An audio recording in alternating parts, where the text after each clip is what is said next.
नमस्कार.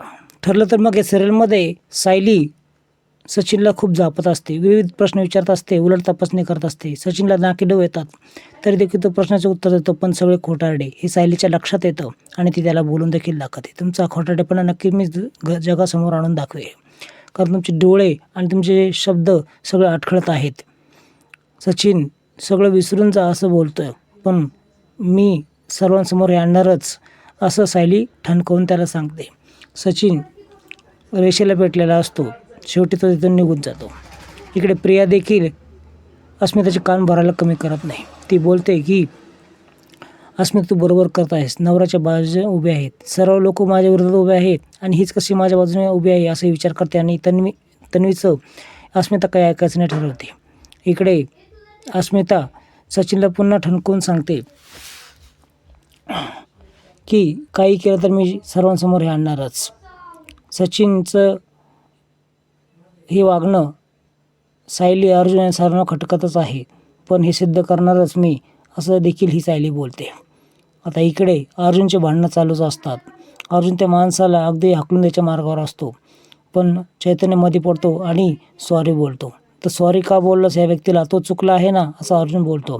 पण तुला एवढं चिडायला झालं तरी काय असं चैतन्य बोलल्यानंतर तो बोलतो की मी जे खोटं बोललं आहे त्याच्याशी सायली मला सोडून जाईल का या भीतीने मी व्यतीत आहे. त्यावेळेस चैतन्य त्याला सुचवतो, एकच सोल्युशन आहे की खरं खरं सांगून टाक आणि तू नागराज विरोधात साक्ष मिळवण्यासाठी काय केलंस हे सर्व सांगून टाक. इकडे सायलीच्या डोक्यामध्ये आयडिया येते आणि ती सरळ प्रिन्सिपलला कॉल लावते.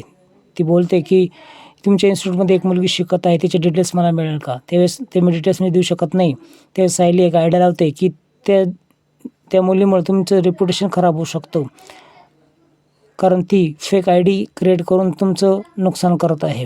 त्यावेळेस तो व्यक्ती जागरूक होतो आणि सर्व माहिती देतो. इकडे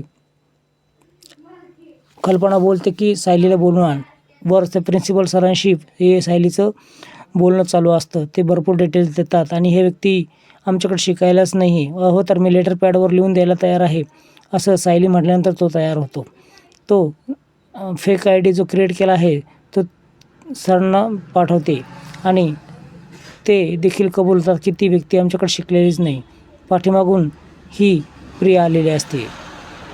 आता सचिन पुन्हा खोटारडेपणा करून बाळासाठी मी काहीच खेळणं घेऊ शकत नाही असं बोलत असतो, पण अस्मिता बोलते मी तर क्रेडिट कार्ड दिलं होतं, ते क्रेडिट कार्ड साक्षीने तोडून टाकलं असं तो सांगतो.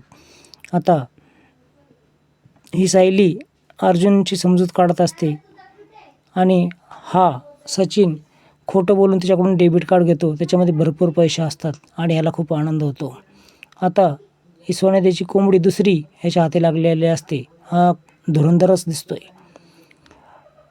इकडे अर्जुनला त्या जाधवचा कॉन्टॅक्ट नंबर भेटतो आणि त्या जाधव मॅडमशी सायली बोलते आणि बबलीविषयी भरपूर घटना सांगू लागते. माझ्या मुलाचं करिअर हिने खराब केलं, सगळं आयुष्य खराब केलं, तिला मी कसं का विसरू, म्हणूनच मी पोलीस केस ठोकली आहे.